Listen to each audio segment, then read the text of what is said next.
we're gonna do something with this too, right? Oh, God. Ms. St. James, welcome back to Senate Education. This Tuesday afternoon, April 16th at 3:05. We've been working on the school construction bill. And I want to first bring Senator's attention to the very last page, section 5, I'm sorry, page 13 through 16. I asked Beth St. James to put this in. This is from our Senate miscellaneous education bill. This is state aid for school construction. That's not. Is this it? It is page. Or is it public? It starts on page 13, Yep, public construction bid. yes. And goes all the way through. Senators will recall, this is construction contracts, when to go put out bids. We had raised it from 500,000 to 2 million. The Senate already passed it. I put it in here as a belts and suspenders, just in case we have a disaster between now and the end of session. It's going to travel in 2 places. Anybody have any concerns with it? You've already voted it out. Okay. You're going to be right. It's honestly, yeah, I mean, the miscellaneous essentials still gonna move, right? Even though we took this out. They have it. So if, what do you mean take it out? Oh, wait, I forget this. So we haven't removed it from a bill. Senate's already passed it out. It's in the bill.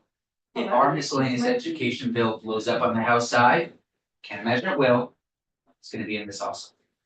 Exactly. Right.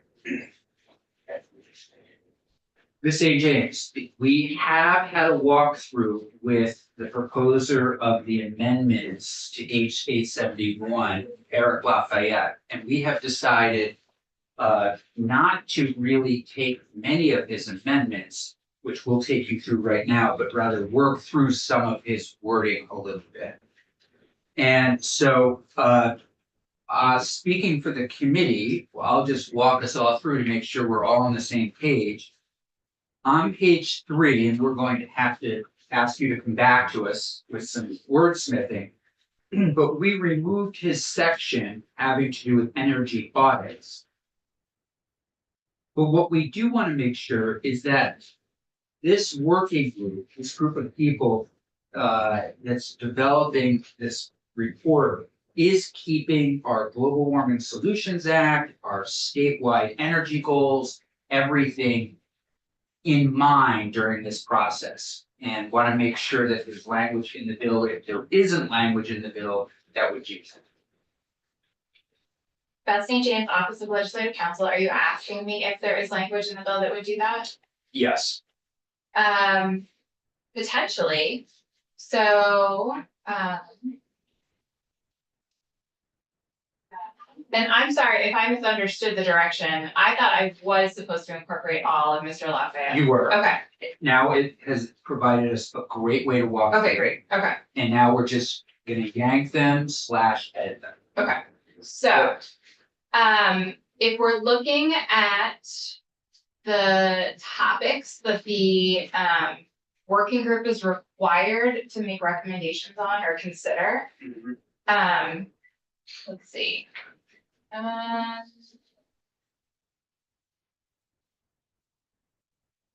would say on page 8, incentives, Right. the working group needs to consider the use of incentives. Like if a school put forward a plan that included some of these topics, would that gain them some extra money, right? Or would it move them up the priority list? These are all recommendations. So the working group could decide that any one of these topics was a no-go for them, but on this list is environmental performance. I don't know if that meets the standards that you're talking about, but it is a pretty broad concept. I would say there's a whole section on environmental hazards and contaminants. So Anything about energy in particular, energy around fossil fuel use, that kind of thing. no, Okay, Go ahead. Sorry, No, I please, will go ahead. say the working group is required to consider current law. Okay, So if there are state laws on the books that would impact construction in any topic from Act 250 to the ADA, which I know is not a state law, it's a federal law, right? yeah, If there are state or federal laws on the books that would impact a construction program, they are supposed to be taking those into account. So to the extent that there already is state requirements that would apply to school buildings, then I think that's incorporated here as far as energy efficiencies.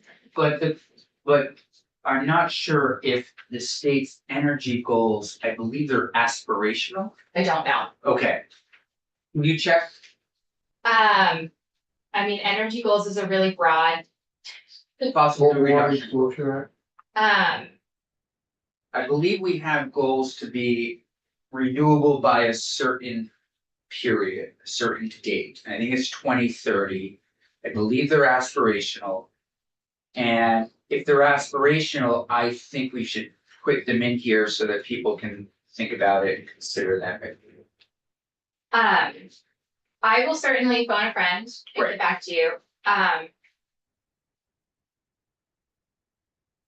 With this being a completely foreign concept to me, Mhm. it's possible that when I ask that question, the person I asked that question to says, well, there's a lot more to it than that. Okay, And so what I am going to pose to you all is that this bill reflects specifically what you want it to reflect. Mhm. And so if you are having a conversation, if you think it is important enough to spend testimony time on this one particular topic, then perhaps it does need to be spelled out. okay. But just in general, Mhm. right, all applicable state and federal laws apply, regardless of whether they're called out here or not. Right, and I can see where if the state has aspirational goals, they are not necessarily. They might not get the attention that we might want them to get, that's all. But we're going to hear tomorrow from Peter Sterling a little bit more about renewable energy goals and things like that. Okay. Anything to report, Senator Gilbert? Will we be hearing from the agency at 3:30? Okay. No, Thursday. Okay, thank you. Thanks for taking that. So why don't we then, Ms. St. James, pull the recommendation on page 3 till we hear from Peter Sterling tomorrow. Around the renewable energy community, see if there's anything that they believe we should, so no need to phone a friend. We'll talk to them about what they think this bill should reflect in terms of the state's renewable energy goals. Sure, and I will just encourage you when you take that testimony to remind whoever you are hearing from that there's two very distinct pieces to this bill. One is the master facilities plan, which is what we're talking about now, Yeah, which is very different than what the working group is required to consider, right? So if they have recommendations for the long-term school construction plan, that's in the working group, not in the master facilities planning. great. So you can strike Mr. Lafayette's recommendation on On- page 3. Great, yep. And all of his recommendations on page 4. Okay. And if you go to page 7, you can strike all of those as well. However, what it did generate a conversation about was the need to possibly have the working group consider state and federal grants in the process, and wondering if there's anything in the bill already about that. There was a lot of discussion about who to talk to find out where that federal money lives and how folks could get at it. And if I remember correctly, there's no one state or federal grant agency, right? That's the holder of all state or federal grants. They all fall under the different agencies that regulate those particular topics. Yeah. So, so we've required, the US Department of Agriculture and Rural Development, they do, I believe, have some grants related to schools in rural communities. Mhm. And so that they are on the list of have to consult with. US Department of Education for the same reasons. Do they know of grants out there in other federal agencies that are related to the education? There was discussion, it's not in the bill, and so it was either dropped or there was a decision made, but certainly consulting with the Vermont's federal delegation is an option, but let's see. There's a specific piece about money in here, let's see.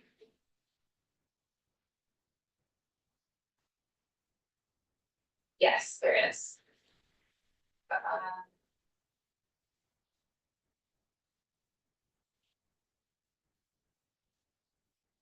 Maybe not, no, I don't think it's specifically called out that they need to consider.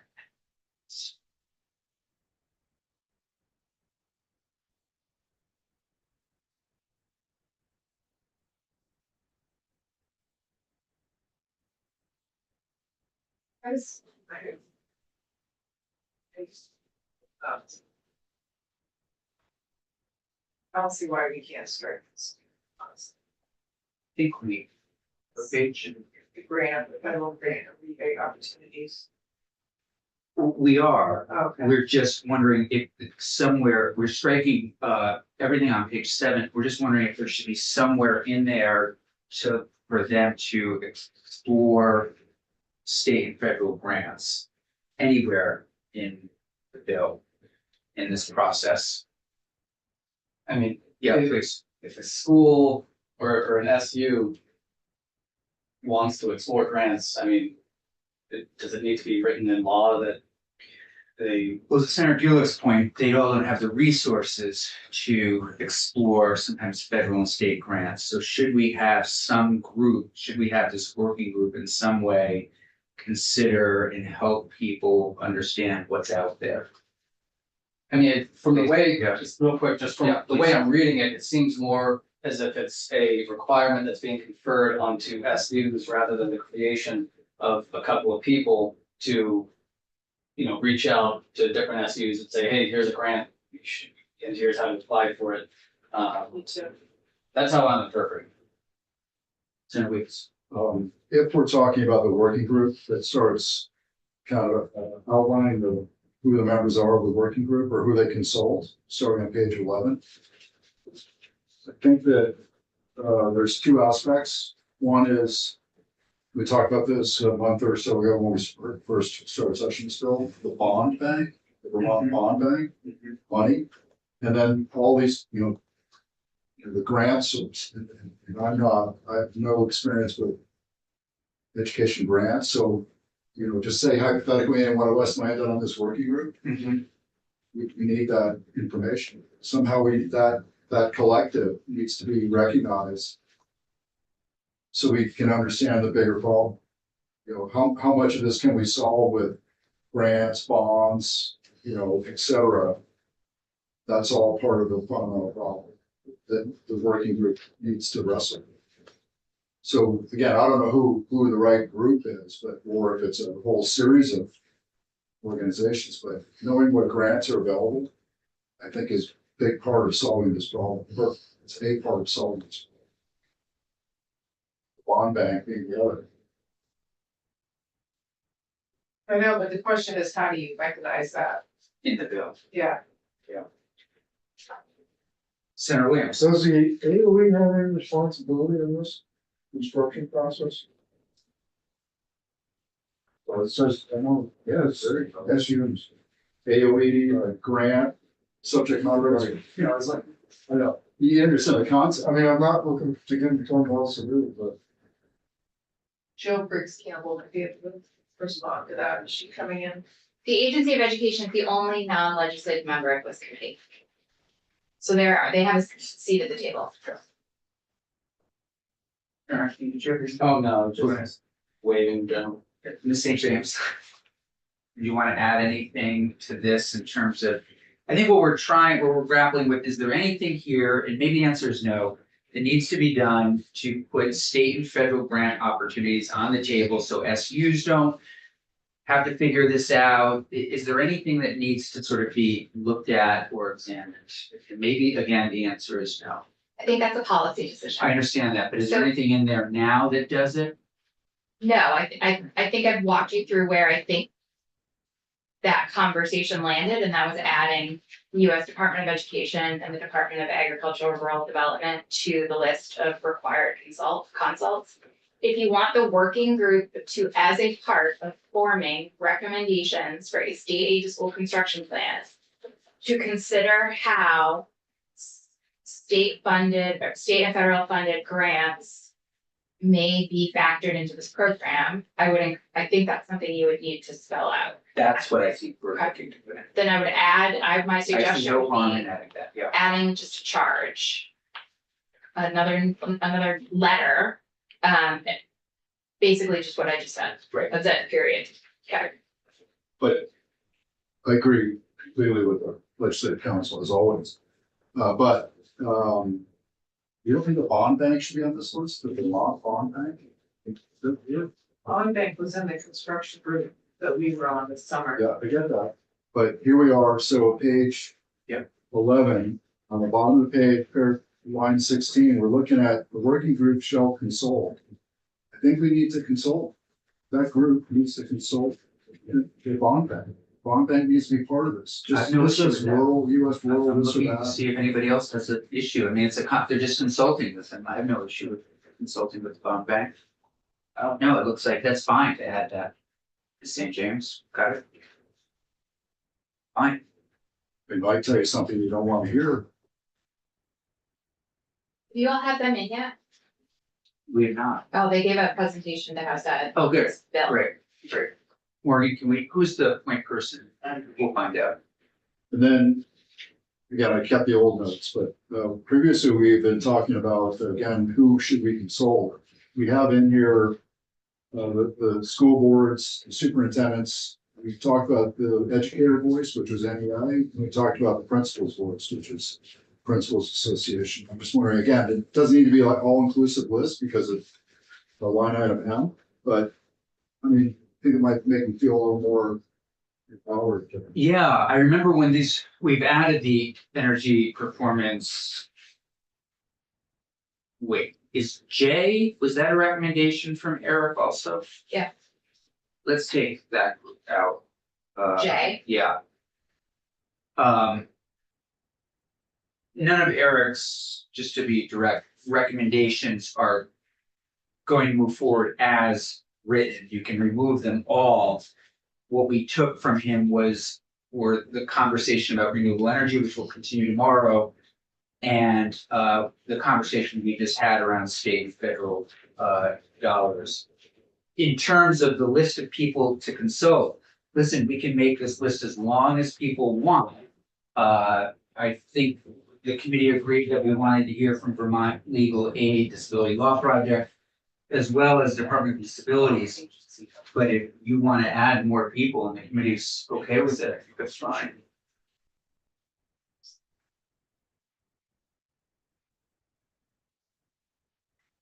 You propose? Adding NEA, Principals Association and bond bank. And I think I heard someone at something a few minutes ago mention Vermont's federal delegation. Sure, that was involved. I believe I mentioned that, and that was just about someone who's aware of federal grant. So the proposal's on the table from Senator Weeks to add to the list of people, organizations being consulted. The NEA, the Principal Association, the Federal Delegation, Superintendent's Association, the Bond Bank. Senator Hashim. I'll On a somewhat different topic, we had also talked about the reuse of buildings. Is there anything that we can add to that, or would that, do we think that would fall under E, for the Division of Historic Preservation? Good question. Let's just take care of this motion first, and then we'll move to that. Anybody have any concerns with Senator Weeks's proposal, adding a member, making sure that the NEA is consulted, Principals Association, Federal Delegation, Superintendent's Association, and the bond bank? Can I back up a step? Yeah. We're saying who's gonna be on the working group. What point do you, These are, These are the people that are consulted. right, okay, Yeah. but at what point do you assign duties and responsibilities for the people that are on the, I mean, what role are they gonna play? So that's in the earlier part of the bill. Yeah. These are groups right now that are being consulted as things move forward. I think we're fine with that. Go ahead with Senator Weeks's proposal. So bond bank. Yeah. NEA, NEA, Superintendent's Association, Principals Association, School Board Association, Federal Delegation. Principals, I think that's everybody. can I comment on Senator Yeah. Machines? Because I think you're on a really good point, as far as kind of the architectural or the reuse. I think there's two aspects to it. One is reuse, architectural preservation, reuse. Second is ownership, shifting ownership from the schools to municipalities or what have you. I think there are two different issues, potentially two different groups that would be involved. I think they're both equally important. Because we don't know.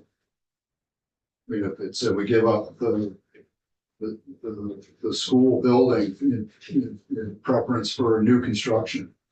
That issue about reuse is critical. Yeah, I think, so I mean, technically, is it the SU that owns the building when it's a school, or is it the town that owns the building when it's a school? district. The district, okay, yeah. I mean, I think it would- LEA? No, It's the school district. school district, okay. it would make sense to. I mean, I'm thinking of, this public building, right of first refusal to go to the town. Do with it whatever they see fit, and then, if there is if they decide that they want to sell that asset that they've been investing in and using for decades, then it's up to them. Yeah, I can just speak to my personal experience. We've had some buildings in Burlington that were really nicely located for the university to have interest, so they bought buildings from us. From the school district. Yeah. Just as an example, like an entity like that could potentially buy. But I mean. Would that be a requirement of this bill? Like, that's the tricky part of it. Probably thinking of it ahead. Yeah, But considering it, I think Senator Sheem starting to notice, how can we put something in there so that the working group considers? There it is. Great. Page 6. been so patient. Actually, it's on page 7, but to orient you, on page 6, line 14, the eligibility criteria. The working group has to consider at a minimum the following state aid eligibility criteria. And then if you go to page 7, line 4, a requirement for SU master planning process that would require consideration of the adaptive reuse of schools for housing or other social infrastructure. For housing or other social infrastructure. Could that be, define social infrastructure? That's the best thing. I would just rely on the plain meaning of the terms, so, I don't know it, so. I would have to look in a dictionary to see Okay. what the term infrastructure is defined as, that's not a defined term. But no, in this. social infrastructure? I think what this is getting at is community centers, Okay, community hub type buildings. okay. But UVM wanted to build, there's nothing in there that would allow UVM to sort of purchase it. No, remember that this bill is just requiring recommendations to you all. they cannot write law. Well, actually, it's legislators, so you're gonna write the law. You can't pass the law, right? You need all of your colleagues to do that. So all of this is recommendations. So it's quite possible, and it can happen under current law, that one of the recommendations is the piece of current law that allows a school district to sell a school building, an asset to anyone, remains. But as part of the master planning process, Got it. there needs to be perhaps a tiered consideration for community use, right? And if that's not, and maybe community use is defined as far as the working group is considered as the university. Senator Weeks. Yeah, and I propose it on page 7, line 5, we end the sentence with reuse of schools, period. And then because there could be a variety of options in addition to housing and social infrastructure, which I believe would have priority. But may decide just to sell the school, which is not on that list. You know, sell it to UVM as education purpose. Sir, Can they do that? could I interrupt this? This is about saving the school in Roxbury. That's what I'm all about. We can't take that testimony right now. We're just in the middle of a committee hearing, but if you can hold on a little bit toward the end, we can have you say a few words. Oh, sure, okay. Yeah, thank I could come back or whatever. you. Hang around for a Thank little you. bit. You never know. Sure, Please. yeah, thank you very much. Question came up earlier, in Act 46, when the state took on the school, the buildings, the physical building. Remember the towns gave them up for $1. I'm not familiar with that Okay. part of Act Okay. 46. Well, I was on the select board. I'm just wondering if, you know, if they decide not to use it for a school building again, does it go back to the town? This, so, think of a school district as any other business with an asset.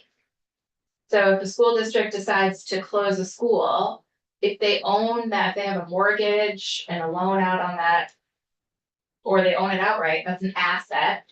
And there's certain laws about how they, can transfer that asset, whose power is it, whether it's an electorate vote or it's the school board's decision. So there's a lot of different factors that would go into each individual decision, but think of a school building as an asset for that school district. Any objections to Senator Weeks' proposal for page 7, line 5, putting a period after schools? That keeps it very broad. It's the difference between reuse and adaptiveness. Oh, I didn't hear get rid of the word adaptive. And this, no, I like that idea. Excuse me, our school building. Sir, I'm The sorry. town hall. Sir, we just can't have just random, you just have to hold off, please. Can you tell me what you would like this sentence to read, or this phrase? Well, we're having that conversation right now. So the first question is, what does adaptive reuse mean? And we're putting it to the drafter. And so I would say that adaptive has a plain meaning, and so. Needs to be reused for something Yeah, something else. yeah, used for something else, you are adapting to the circumstances. It's no longer used for one circumstance, so you're adapting to new circumstances. So what do people feel, how do people feel about putting a period after schools? No fun of stuff. Great, we'll do that. Senator Weeks, you're on a roll. Anything else in this bill in terms of edits or suggestions? We'll hear from the bond bank, and we're gonna hear from Rev. And hopefully move this puppy by Friday, if we can get there, but if you would put it down for a vote on Friday, that would be great. Senator Weeks, just one other comment. So on page 8, line 13, we're incentivizing for newer and fewer. And I believe that previous conversation was we need to find balance between newer and fewer and architectural preservation. I don't think we should incentivize one versus the other. I think that recognition of one approach versus the other approach can be unique to schools. You're on page 18. Page 8, right? Line Line 13. I think that incentives should be recognized for newer and fewer in one case, but architectural preservation in another case. It's all school dependent. What's your proposal? I'm a little confused. So on that line, are you adding something? You want to add architectural preservation? Yeah, so, okay, newer and fewer versus architectural preservation. Period. Let the word doctrines bigger. I just think we need to recognize that it's not, we shouldn't incentivize only for newer and fewer. Some solutions may be historical preservation. Right. Readaptation, renovation, et cetera. That's all I'm saying. Don't reward someone for tearing down a building. In fact, the building could be saved and morphed into a 21st century facility. So, do it all the time. The St. James. This is all policy, so I will draft whatever you'd like me to draft. I just want to state again that this is all topics Right. that the committee's coming back and making recommendations on, so it is not requiring anyone to adopt an incentive for newer and fewer buildings. This language would just require the committee to consider whether that's an appropriate incentive. And then the one right under that is major renovations to improve pre-K through 12 systems. I think this is fine. Um, so I can see kind of that might encompass that historic preservation piece there if we're talking about major renovations. But I can certainly add language if you want historic preservation to be considered as a specific incentive. Yes. Yeah, I mean, I'm fine. I don't see any big, it's not something but super concerned about. We put it in, we're gonna have another look-see tomorrow. Well, I think go ahead and put it in. Okay, I would suggest adding it just as a totally separate. Please do, plan. Okay. please do. Yeah, And then if it works for you, Ms. St. James, is it possible to get this new version posted later today? No, I'm just thinking you all have me while drafting ops is open. So I could not get it edited Okay, and then back to you all probably in normal business hours. okay. So here's the little time crunch that we're under. We want to move it hopefully by Friday. Mhm. We know you're not going to be here for a couple of days. Mhm. Tomorrow, we're gonna have Rev in. We'd like them to be able to respond to something somewhat cleaner. Sure, if you can let me out of here by 4, then I will work, I don't know when you will get it back, but I will work on it with drafting ops before I leave today. Yeah. Okay. it's Thank you. Thanks a million. Final point of business is actually 8/6/30. Heather Boucher, the Agency of Education, is not able to come in today to talk about this. correct. They would like to bring us some language on Thursday. So did they give you a sense of whether or not they wanted to delete their current testimony, or they're just gonna bring us some new language on Thursday? They're gonna bring us some new language, but they wanted me to reiterate to the committee that they have very serious concerns about the current form of the bill. They think it would require a lot of work on the part of the AOE, and that there is now a new Secretary of Ed who needs to be brought up to speed, and it just is complicated. Okay. So they're gonna come to us with language. All right, so does anybody, please go I'm ahead. sorry, what bill are we talking about? 8/6/30. Okay. BOCES. Does anyone object to postponing the BOCES conversation until Thursday, when the Agency of Education brings us new language and we can, Ms. St. James go and help us get ready for school construction? I'm happy to do that. Beautiful. I will not be available after 2 on Thursday. Totally. We'll just have them in, have a okay. chit chat, hear what they have to say. Okay, And then if you don't mind having a look-see, that would be great. and they are going to bring legislative language, or are they going to bring bullet points? Well, the word was language. I didn't hear the word legislature. Okay. I would just encourage you this late in the game, Legislative language. if you are seeking language from anyone, especially the agency, if it could be in the form of recommended legislative language, that I think will be the most efficient use of everyone's time. Great. Perfect. Morgan's on it. Recommended legislative language. Strike throughs, new language, whatever it is. Okay. We're gonna get there. It's gonna be great. You're gonna be the star. I'm starring a lot of committees this week. Anything else while you have me? No, I think you should get out of here as quickly as possible. Done. Thank you. I will, Thank you. I've already alerted drafting ops, they know to be Beautiful. expecting something. I will send that to Morgan. Do you want that new draft sent to the whole committee? Or Great. That'd be incredible. If you're able to do that, that'd be great. Thank you. Thank you. My friend, have a seat. Hot seats. Not every day we have somebody pop in that wants to share a few words up, not off the street, but tell us what's on your mind. You don't have a lot of time, but we want to hear.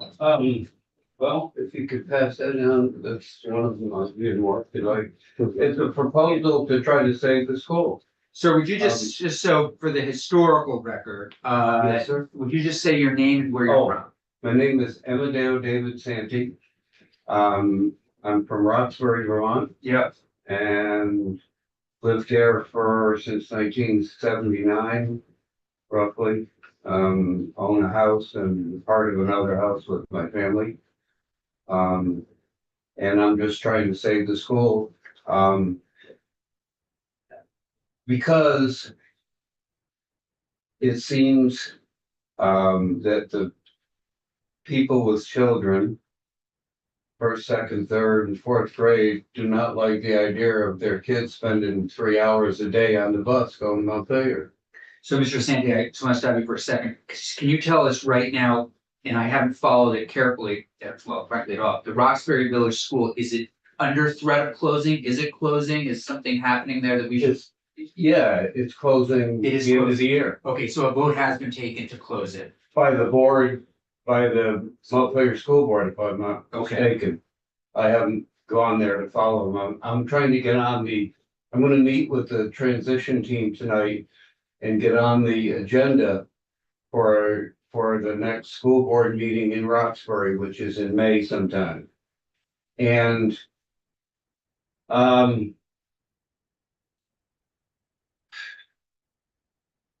we basically, and I was interested to hear you talking about historical. We have a historical town hall that's attached to the school. They use the same furnace, the same water, same heating system, everything. And I'm going to go to a meeting tonight with the transition team to try to get on the agenda for the next meeting in May in Roxbury. And you're probably gonna freak on what I tell you. We want the school back for 2 reasons. One of which is we want to start this school, or I do. We'll see what the voters think. But this is immaterial to my business. I repair barns, have for 20 some odd years, a barn doctor. It's a trademark registered with the Secretary of State's office. What we have is we have a problem, and I've been on them Montpelier I have 2 houses. I have one next to the store and I have one that's right across from the school. And I have watched the gutter on the north side of the town hall fill up for 2 years. And you can see I got photographs, I'm gonna get them developed, of black spots starting on the outside, so it's starting to rot. And we can't fix that unless we own the building. And they won't give us the building back. So this is where you're gonna freak out. I'm gonna go to the meeting when the May meeting comes up, if I can get on the agenda. And the reason I want to be on the agenda is because I want to have all my ducks in a row. Because if they don't give us back the school, I'm gonna occupy the school and I'm gonna go to jail. Not a problem. Not a problem at all. We're gonna get them all the bad publicity they need. They need more of it. Everybody in town hates them for what they did already. And they want to bring back afternoon education and keep our school. No. What we want, and I'll tell you why. I was on the school board for 3 years during supervisory union system. And this is sort of similar to that, I believe. Not that, but anyway, my board chair, who is a really good guy, who I would have be the assistant board if I can get him to do it. We both agree that the supervisory union system may be great for a lot of the schools, but it sure milks the hell out of the small towns. It's like they don't want small schools. And everybody that went to a small school talks of it lovingly.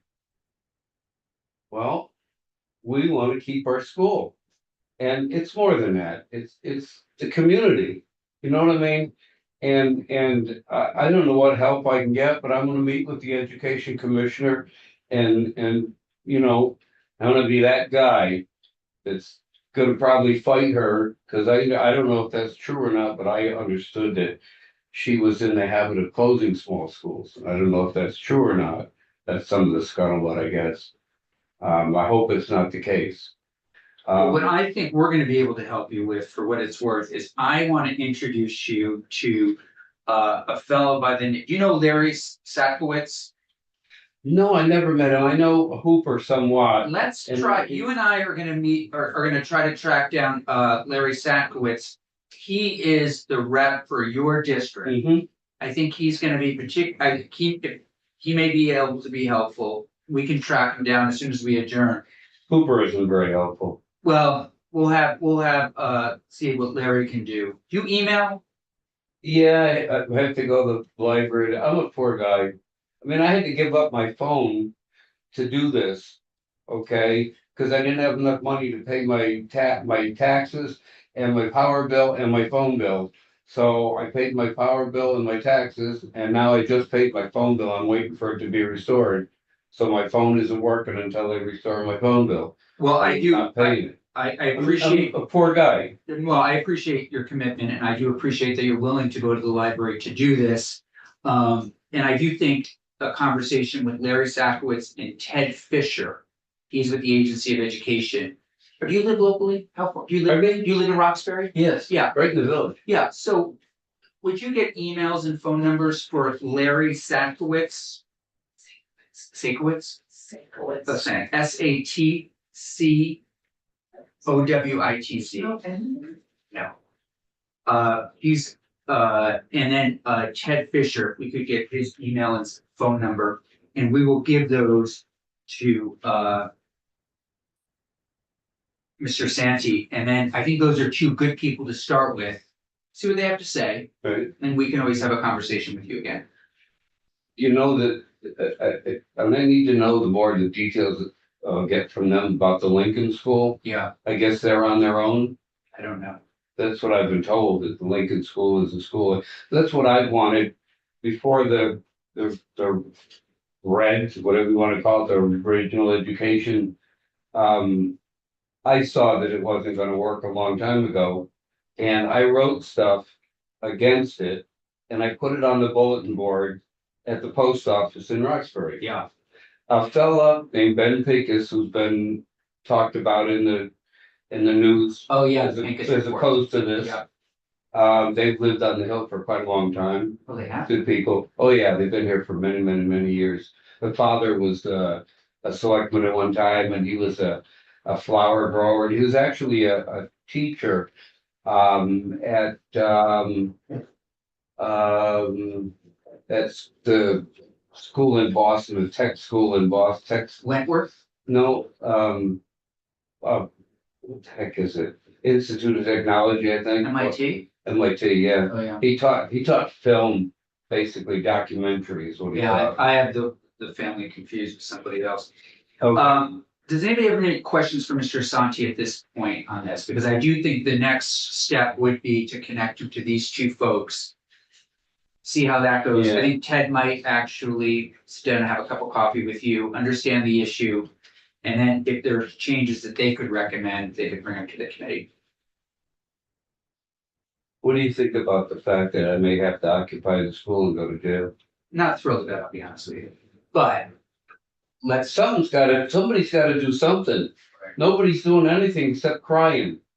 You know, and there are people with tears actually crying on this. Yeah. And. You know, they want us to host an afternoon program to keep our school. We don't want nothing to do with them. We never did the beginning. Because what we wanted to do was go with U32. I believe strongly, I can't prove it, but I believe strongly that the education department manipulated us and told us we couldn't go with U32. Maybe they had enough students, I think it was 1,400. We got stuck with Montpelier, a high tax town. And probably that's the reason why the towns around there didn't want to go with Montpelier. I don't know, my own, concoctions of ideas. But we never really wanted to be with Montpelier to begin with. Totally different, you know what I mean? We had one fella, a lawyer, sent his daughter there and she became a music teacher. And I think she lives over in the valley or teaches somewhere around. She taught in Burlington for a while and in Massachusetts, but mostly everybody went to U32 or Northfield, and that's one of the things that I fought under consolidation was certain people like Ben Pincus, who fought me terribly, he didn't even know what he was fighting, needed to have choice, to go to a school where he thrived. He went to U32 and he thrived. He tried to beat up on somebody, Chunkoni, one of the maintenance guys at Northfield, and he got in trouble. And so he thrived at U32 and we just, couldn't go there. Personally, my idea is that the education department ought to send supervisors to whatever schools to see what we're doing. Got no problem with you checking up on us, telling us what to do. No problem with that. Just leave us alone and let us go and try to do our thing and keep our kids. And the other thing is, it was made apparent to me during this discussions that we don't have enough kids. So that's partially why I wanted to bring back 7th and 8th grade back there. We have room upstairs. We have the multi-purpose room, which is the town hall. So we could make that work. I mean, I believe strongly, and I've been waiting for this for a long time. I've been on the poor side for a long, long time. I make good money when I work on barns. I make real good money, but I don't work all year long. I've been waiting for what's going on. What's going on is we're at our taxing limit. And I'm trying to tell the selectmen that they're talking about stuff last night. This is the tip of the iceberg. It's going to get worse from here on. When do you ever see Montpelier vote no? So we have a Never. final comment or question, and I'm gonna have to adjourn, but you're Yeah. welcome to stick around and hang out and chat with me a little bit more. Okay. Final comment? I just wanted to say thank you for coming in. I I don't know. appreciate your listening to Yeah, me. totally. Yeah, I don't know if there's much that this particular committee can do, but I think what you're bringing to us is a harbinger of what's to come. I think we have declining enrollment across the state. We have fewer kids and we have rising costs. So we're in a pivotal moment where we have to decide, what we're gonna do, and Yeah. it's not gonna be easy. But I appreciate you being so passionate about your kids. It's really important. My kids are grown, they were home educated. But anyway, can I leave you with this? Sure. This is the country. You have a budget that needs to be cut. You have 2 qualified people, and I told this to to Hooper, and I told it to Ben Bacon, guy in town. And they both come up with the answer. You have a budget that needs to be cut. You have 2 qualified people to cut the budget. One that's rich like Hooper, one that's poor like me. Which one do you send? Hooper said, I said the poor person, there's your problem. You got no poor people. Everybody around here is doing pretty well. We live it every day down in the streets. You guys haven't got a clue a lot of times, and I don't mean to be disparaging or anything else. I thank you very much for listening. But I just have to say this. There's a hell of a lot of people that don't make $30,000 a year that are out there hurting. And What these people don't understand is you've raised 5% a year. That's compounding interest. Next year it's 10%. There, you know what I mean? It compounds year after year. Now we're at a point where it finally starting to hurt certain group of people.